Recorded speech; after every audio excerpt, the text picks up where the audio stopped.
What you've just heard is one of the many deaths from the monkey, the new major motion picture from Osgood Perkins, Stephen King, and James Wan. Experience it in theaters everywhere this Friday, because everybody dies, and that's life.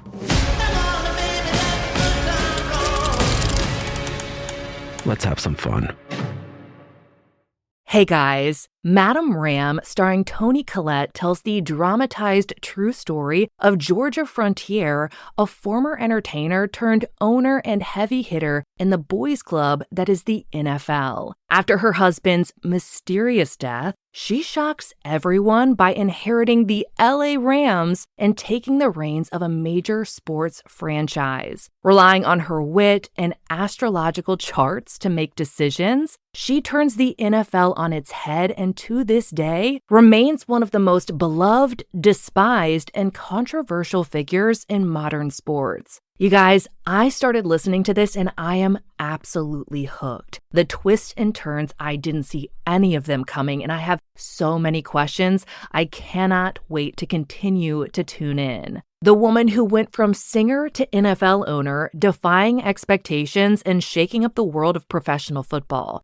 Madame Ram dives into her relentless quest for respect, power, and a championship trophy. This isn't your typical sports story. Follow Georgia Frontier as she navigates a male-dominated industry using star charts and sheer determination to make her mark in history. Whether you love football, powerful struggles, or just a good scandal, Madame Ram has it all. Ambition, mystery, and the unforgettable legacy of a woman who refused to stay on the sidelines. Madame Ram, the woman who took on a man's world and won. Follow Madame Ram on Apple Podcasts, Spotify, or wherever you're listening now. Hey everyone, and welcome back to Big Mad True Crime, where we get big mad over true crime. I'm your host, Heather Ashley, and today's case is out of Myrtle Beach, South Carolina. Small talk sucks, so let's dive in.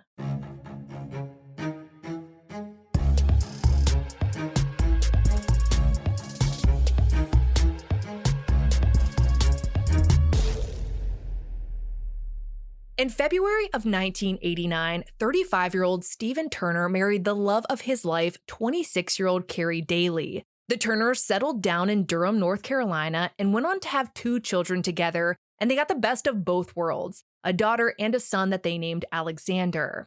They wanted nothing more than to be a family and to give their kids the most incredible life possible, so that's exactly what they did. A family friend told the News and Observer that Carrie and Stephen were generous and helpful people who were always involved with their kids.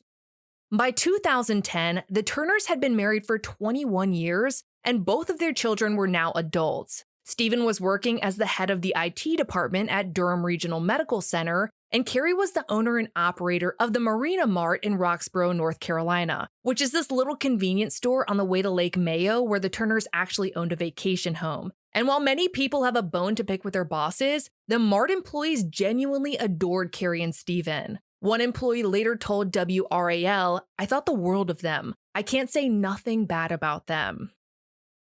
Fast forward 4 years to the summer of 2014. At that point, Carrie and Stephen were starting to entertain the idea of retiring. They'd worked hard, made a name for themselves, and it was time to sit back, relax, and enjoy the fruits of their labor. With that, the Turners sold the Mart and made plans to do nothing but enjoy their summer. An employee told WRAL, "When they sold the place, Carrie took me out to dinner, bought me dinner, me and my wife, and she gave me a check for $1,000. You can't beat that. Seriously, boss of the year." Carrie and Stephen celebrated the sale of the Mart by going on a cruise. But while they were gone, shit was going down at home. Their home in Durham literally burned to the ground. WRAL reported that just after midnight on September 14th, firefighters responded to the Turner home for reports of a fire.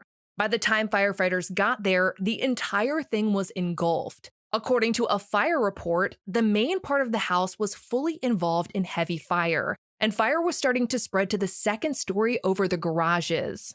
The fire was too intense for firefighters to even go inside. To make matters impossibly worse, part of the home collapsed on a leaking gas line, which prevented firefighters from shutting it off, making it even harder to extinguish said fire. It took 45 minutes just to get the fire under control and another 3 hours for it to be extinguished. When all was said and done, the property loss was estimated to be $225,000. On top of that, there was $50,000 worth of personal stuff that was also destroyed. After the Turners got home from the cruise, they had no place to come home to, so they started living in their vacation house on Mayo Lake. Oxygen reports that the cause of the fire was never determined. However, detectives have said that arson was suspected. As for who might have set the fire, they only had one person of interest, Carrie and Stephen's 22-year-old son Alex, who was still living at the home at the time of the fire.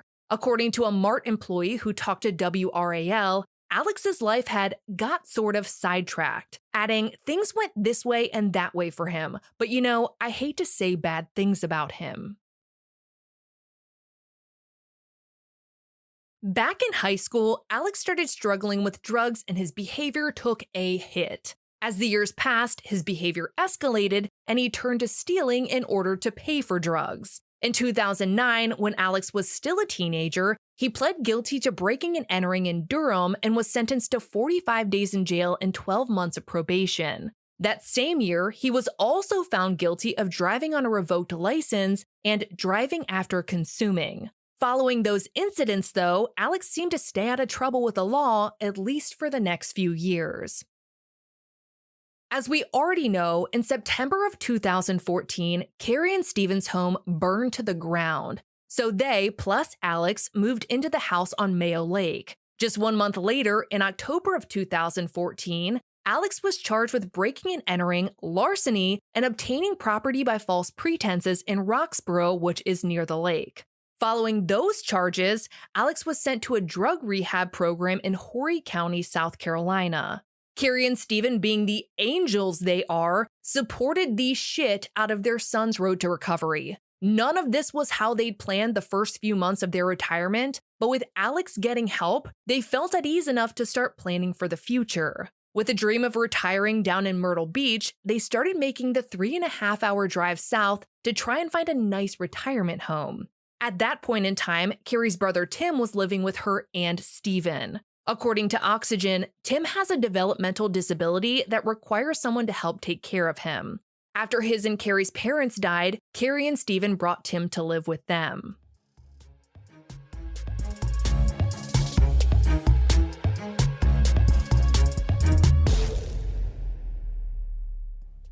This episode is brought to you by State Farm.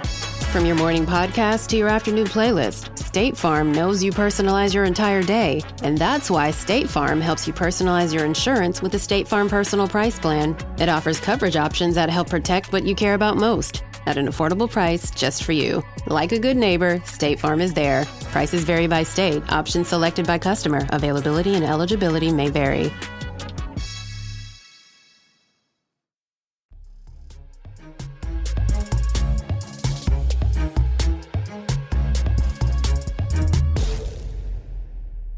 ABC 15 reports that by February of 2015, Alex completed his rehab program and moved into a halfway house in North Myrtle Beach. One night that month, he went to a strip club so he could go drinking, which is pretty much the worst idea, but that's where we are. While at the club, Alex sat at the bar and started talking to a 19-year-old bartender named Chelsea Griffin. According to the Roanoke Times, Chelsea was a star soccer player growing up and even wound up getting a scholarship to play soccer at Anderson University in Anderson, South Carolina.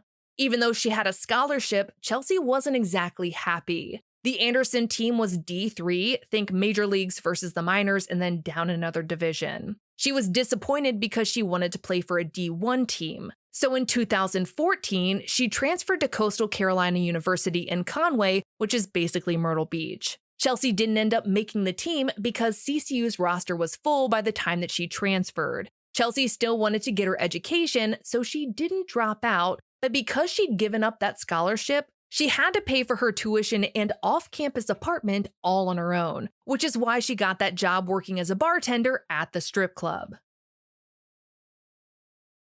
Chelsea told Oxygen that she was instantly attracted to Alex, who was now 23. He was smart and kind, and when she looked into his quote-unquote beautiful aquamarine eyes, she saw adventure. The night they met, Alex was pretty evasive about the details of his life, just that he'd grown up in Durham with his parents and sister and was in Myrtle Beach for a job, though he didn't say what that job was, and probably because there was no job.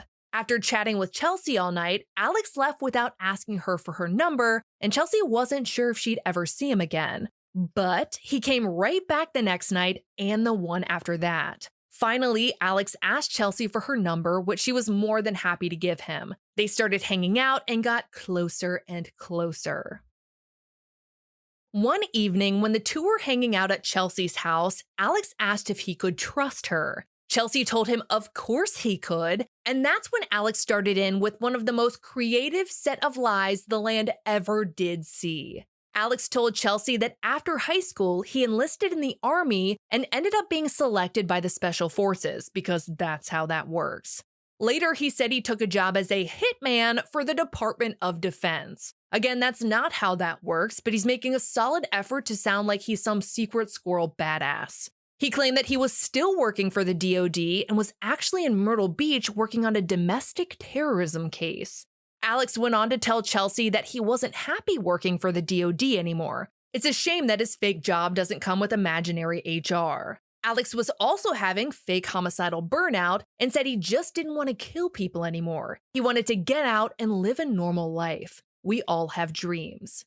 Alex explained that if he completed this last job, the domestic terrorism case, then the DoD would discharge him and he could finally move on. But Alex was having trouble completing the imaginary mission due to his PSD, which came from serving overseas. Chelsea, being only 19 years old at the time, believed everything Alex was telling her. Chelsea immediately said she'd do anything to help him. She said he could move in with her, and she'd even talk to her manager about getting him a job. Alex accepted Chelsea's help and was set to leave his non-existent murder job and work at a strip club to begin his life of normalcy. But you guys, he had to warn Chelsea that their relationship could put her in danger, saying he'd put his own family in danger too. Chelsea didn't mind though, because she wanted to help Alex escape the DoD. Alex moved in, and his relationship with Chelsea only grew stronger. She was saving the fake government assassin, and that, my friends, is called trauma bonding.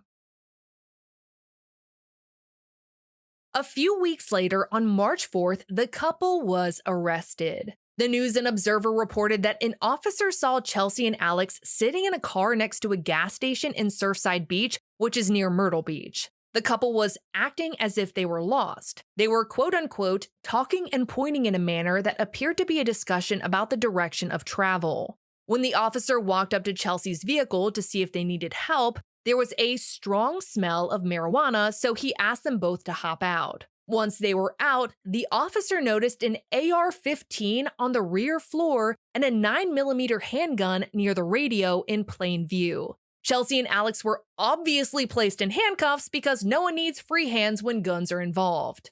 When the car was searched, drug paraphernalia and marijuana were found in addition to the loose guns. So Alex and Chelsea were both arrested. Chelsea was charged with possession of drug paraphernalia and simple possession of marijuana, while Alex was charged with possession of drug paraphernalia and unlawful carrying of a pistol. Within hours, both Alex and Chelsea were released on bond after Chelsea's dad gave them the money. I guess assassin pay wasn't raking in the cash in 2015. Oxygen reported that when Alex's parents, Carrie and Steven, found out about his arrest, they packed their bags and Steven, Carrie, and her brother Tim all hopped in the car to make the 3.5-hour drive to see if Alex was okay. When they got there, they checked into a room at the Landmark Resort with plans to check out 2 days later on March 6th. And this was a really nice hotel. It had a bunch of pools and water slides and even a lazy river inside.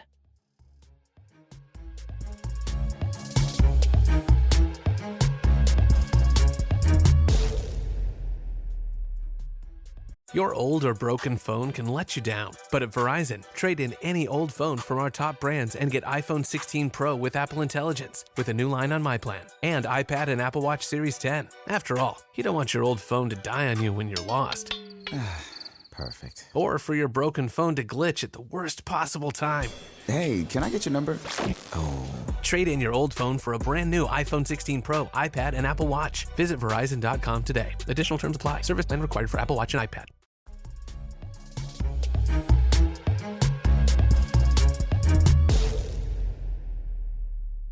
On the night of March 4th, Carrie and Steven took Alex and Chelsea out to dinner at IHOP, still being the endlessly supportive parents they are. That night, Alex went back to Chelsea's and stayed with her. The following day, Alex spent more time with his parents, but this time without Chelsea. As the evening rolled around, Alex decided to stay the night with his parents and Tim in the hotel. On the afternoon of March 6th, the Turners were supposed to have checked out of their room, so a housekeeper went in to start cleaning up for the next guests. But when the housekeeper went inside, she noticed that all of their stuff was still in the room. The housekeeper told the manager, who told her to start cleaning up anyway. The manager said that it was possible the Turners had just missed their checkout time, something that wasn't totally uncommon at the hotel, and assumed that they'd be back to get their stuff soon. The housekeeper did what she was told and started cleaning up, but when she moved the comforter off one of the beds, she saw that the sheets were missing and there was a massive blood stain at the head of the bed. The housekeeper called the manager, who then called the police. Officers responded to the room and looked around and figured it was possible the Turners had injured themselves on the bed and left the hotel to seek medical treatment, that they could come back soon to pick up their items. The police asked the hotel to secure the room for a few hours, and if the Turners didn't return, police would come back out. The Turners never returned.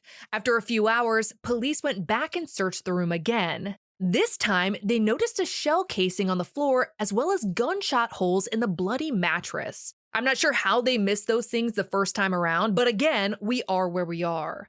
Finally realizing that something wasn't right, officers lifted the mattress and box springs and found 2 bodies underneath. The bodies of 52-year-old Carrie and her 61-year-old husband, Steven Turner. Based on the condition of their bodies, it was clear that they had been there for a while.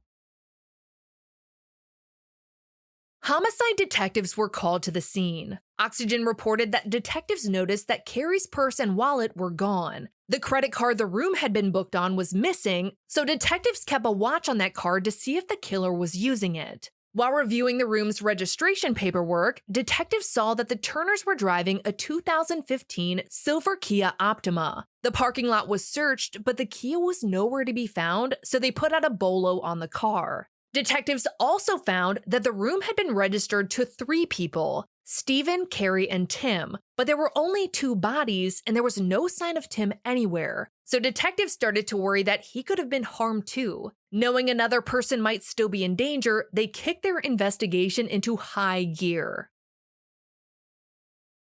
Detectives spoke to the hotel staff and noted a few interesting details. The housekeeper had actually tried to clean the room earlier in the morning. Just after 10 a.m., she knocked to see if she could come in, but a voice inside said, "We aren't ready." So the housekeeper went away for a few hours and later returned and found the mattress all bloody. Detectives found this information interesting for 2 reasons. One, the use of "we" implied that more than one person was behind the door. And 2, due to the condition of Carrie and Steven's bodies, it was clear that the Turners had been dead hours before 10 a.m., so that meant they absolutely could not have been the people who told the housekeeper they weren't ready. Detectives now needed to figure out who had been in that room. Detectives further spoke to the front desk clerk and found that at 9:17 a.m., a young male and female approached the front desk and asked if they could extend the Turners' room reservation. The couple didn't give their names, but they did admit that they weren't on the registration. Because of that, the clerk told the couple that they couldn't extend the room unless one of the occupants requested the extension. The young couple then left and didn't return. Next, detectives reviewed the hotel surveillance and watched as the young couple left the front desk clerk, went to the parking lot, and got into the Turners' 2015 Kia, the one that was currently missing. Detectives weren't sure who the young man and woman were yet, so they put out an APB on both. Then around 4 hours after Steven and Carrie were found, Carrie's credit card was used at a Walmart in Surfside Beach. Detectives went there and reviewed surveillance footage and watched as the same couple from the hotel purchased a huge flat screen TV using their credit card. It is always a flat screen TV. Detectives needed to figure out who this couple was. They looked into Carrie and Steven's past and found that only 6 months earlier, their Durham home had burned down. They contacted the police who handled that case and asked what they knew. The department said they believed the fire was due to arson and their only suspect was Alex Turner, their son. With that, Myrtle Beach detectives looked further into Alex. Oxygen reported that they found he was very financially dependent on his parents due to his criminal history and drug dependency struggles, not due to his make-believe assassin status. Because of those issues, Alex's relationship with his parents had gotten more and more strained. After finding that out, detectives were starting to think the young man in the footage might be Alex Turner, but they still didn't know who the woman was. Detectives further learned that just 2 days before Carrie and Steven were murdered, Alex had been arrested in Surfside Beach alongside Chelsea Griffin. This was the actual Hansel and Gretel of investigations. One thing led to another, and boom, they had their persons of interest. Detectives wondered if Chelsea could have been the girl who was seen with Alex in that video footage. So they showed the hotel clerk a photo of Alex and Chelsea and confirmed that those were the two people who tried to extend the Turner stay at the hotel. Now that they knew who the young woman was, they decided to look into her further. Detectives found that Chelsea didn't have any sort of criminal history. None. They went to her apartment to see if she and Alex were there, but they weren't, so detectives kept looking for them.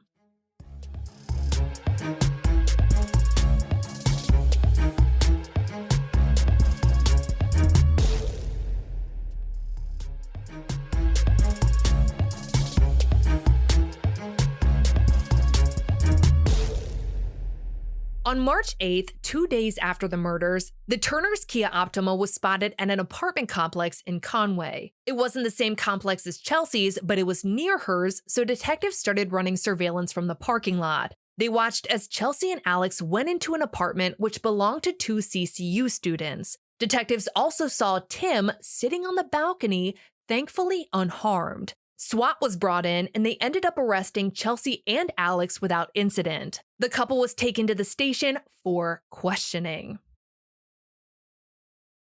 When talking to detectives, Alex didn't even try to claim that he was an assassin. Instead, he told them that he'd recently finished a drug rehab program, and after graduating from the program, he moved into a halfway house in North Myrtle Beach, then moved in with Chelsea. Oxygen reported that Alex explained that his parents found out he'd been arrested on March 4th, so they came down to Myrtle Beach to check on him. That night, he, Chelsea, and his parents all went out to IHOP together. Alex said the dinner was nice and his parents were finally able to meet Chelsea. Though Alex did say that his parents spent the entire time trying to convince him to go back home with them. Carrie was especially worried about her son and just wanted to keep him safe. Alex said that night his parents stayed in the Landmark Hotel while he stayed with Chelsea. Alex told detectives he then contemplated actually going back home with his parents. The following day, Alex said he spent the entire day with his parents. Things were going well, so he decided to stay the night in the hotel with them. That evening, they hung out watching TV, and when it came time for bed, Alex put the gun he always carries under his pillow, then fell asleep. Dude literally just got arrested for unlawfully carrying a pistol. Alex said the next thing he knew was he was suddenly woken up to the sound of his gun going off. You might think this is where he says the shooting was accidental, but no. He's about to throw someone else under the bus. Alex told detectives that he looked over and saw Tim standing over his parents. Alex said he turned on the lights and saw that both of his parents were dead. He had no idea what to do, so he panicked. Alex and Tim left the hotel and went to Chelsea's. There, Alex woke Chelsea up and told her that he needed help. They went back to the hotel to see what they could do. Because they couldn't get the bodies out of the hotel without anyone noticing, they decided to hide the bodies under the bed, then left and never went back. Detectives didn't think Alex was telling the whole truth because duh. They believed he'd been in the hotel during the shooting, however, they knew it wasn't possible for Tim to have been the gunman. Alex was then arrested on 2 counts of murder and possession of a weapon. He pled not guilty. When detectives spoke to Chelsea, she was quote-unquote extremely defensive. She refused to say anything until she had spoken to an attorney. When she did speak to her attorney, she said that she and Alex hadn't done anything wrong. And even if they didn't kill Alex's parents, hiding their bodies under the bed is still wrong, so yeah. Because detectives had no idea what Chelsea's true role was in the murders, she was arrested on 2 counts of murder and pled not guilty as well. At Chelsea's bond hearing, she told the judge, "My faith rests solely in my attorney and my innocence." ABC 15 reported that at Alex's bond hearing, he told the judge that he had recently finished a rehab program for PTSD, not drugs, and so that's new and really easy to prove, so stupid lie on his part. Alex also told the judge that he had evidence to show he was innocent in the whole case. The judge cut his ass off, and he did not get to speak any further. On April 15th, Chelsea finally told her attorney the truth about what happened, that she had only helped hide Carrie and Steven's bodies. The attorney told Chelsea that they should go to the police, so that's what they did. Chelsea told detectives that on the night of March 5th, Alex stayed at the hotel with his parents. She didn't expect him to come back that night, but he did. At around 4 or 5 a.m., he woke her up and said that his parents were dead. Alex told her that he and his uncle had gone outside to smoke, and when they got back to the room, his parents had been shot dead. Alex said that his DOD commander was standing over their bodies. Before Alex could do anything, his commander jumped off the 12th story balcony and ran away. To be clear, this is an imaginary DOD ninja commander. Alex explained that his ninja commander got angry when he found out that Alex didn't want to kill people anymore. So he was saying that his ninja commander decided to murder Alex's parents and frame him for everything. Alex told Chelsea that he needed her help covering things up so that he wouldn't get framed. Wanting to help, Chelsea said that she'd do anything that needed to be done. So Alex took Chelsea to the Landmark Hotel, and when they walked into the room, Carrie and Steven were both lying on the bed. After realizing they couldn't move their bodies out of the hotel without someone noticing, Alex suggested they move his parents under the mattress and the box spring. Chelsea told detectives that she agreed to move the Turners' bodies because she was scared to say no. When they were done, they packed up Tim's stuff and left out the back entrance. Once they were gone, they went to stay with some of Chelsea's friends. Detectives could tell that Chelsea still believed Alex was working for the Department of Defense. They told Chelsea that Alex was not an assassin. Instead, he was an unemployed piece of shit who had manipulated her into helping him. Chelsea lashed out and said that wasn't true, that they didn't know Alex. But detectives told her that she was the one who didn't know Alex and followed that up with a copy of his criminal history. Chelsea later told Oxygen that it took her a long time to believe what they were telling her. When she finally did, she was overwhelmed with guilt. She said, "I hate myself every time I think about what I did. I didn't pull the trigger, no, but I was too scared to do the right thing."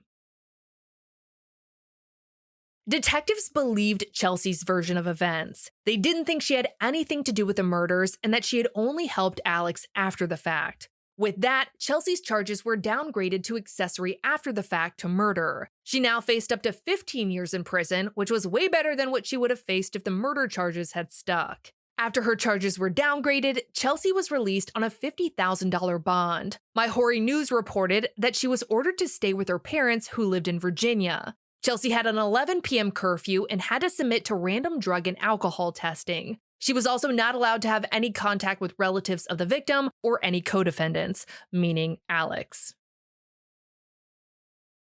Almost 6 months later, on October 12th, Alex changed his plea to guilty of the 2 counts of murder. He was sentenced to 47 years in prison without the chance of early parole. Following Alex's plea, the prosecutor released a statement that read in part, "My heart goes out to the friends and family members of the Turners in their time of loss. Nothing will ever be able to make this horrible event right." Another 6 months later, on March 23rd, 2016, a now 20-year-old Chelsea entered an Alford plea to accessory after the fact to murder. We've talked about Alford pleas in a recent episode, but it basically means that the defendant isn't admitting guilt, just that the prosecution has enough evidence to convict them. WPDE reported that the prosecution did not recommend a specific sentence to the judge. In the end, the judge sentenced Chelsea to a term that would not exceed 5 years. Because Chelsea had been 19 years old at the time of the murders, the judge sentenced her under the Youthful Offender Act. Detectives were never able to figure out why Alex killed his parents. Various media outlets have reported that police said the double homicide was the result of a domestic dispute, which is pretty vague and just means that people living together or in the same household had an altercation. Detectives further told Oxygen that they believe Alex killed his parents because he didn't want to go back to North Carolina with them. He wanted to stay in Myrtle Beach with Chelsea where he could do whatever he wanted.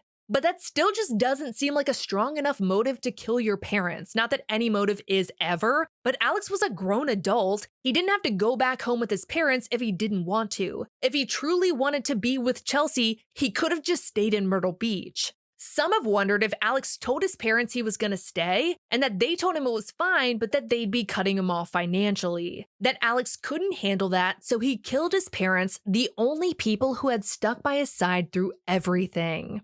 After serving 18 months, Chelsea was released. She later told Oxygen, "To this day, I still feel guilty. I'm told by all my peers, he still would have done it. He would have found a way to do it, and I still blame myself." Chelsea said Alex has tried to contact her, but she ignores him. She's just trying to move on with her life. Alex, on the other hand, is still in prison. Because he can't be released early, he will stay in prison until 2062 when he is 71 years old.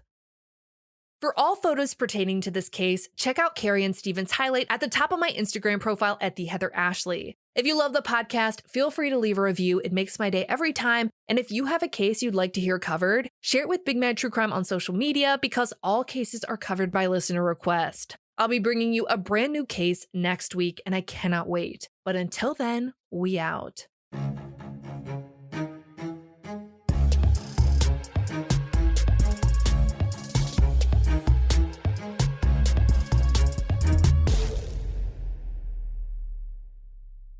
We are officially at the end of this episode, and it's time to share a review that made my whole entire day. And I got shit for this last week. Somebody saying that I'm super self-righteous because I read these reviews. But in case it's not clear, I read these because people are nice and I want people to be recognized for doing nice things. I think a lot of times when we get upset about something, we have all this energy to let people know about it. But taking time to do something nice is pretty much the best thing ever. So I wanted to thank people and name them by name because they're awesome. So hopefully I've made that clear. Anywho, this is from the username baby number 2 coming soon. So first of all, congrats on the baby. We love them already. Baby number 2 coming soon wrote, "What an absolute freaking queen. I love this podcast and have been listening for a few years. I love how Heather says it like it is and her Heatherisms keep the show witty. Honestly, it's like listening to a conversation with a friend. Her compassion for the victims is always a priority and she makes that clear. Love her and this podcast." I love you and I love that you love the podcast, and shout out for the loyalty, staying here for years. You're the best. Thank you. As always, for taking the time to do something nice and say something nice. The BMTC fam loves you. So excited about your baby. I love you. Okay, bye. I'll talk to you guys.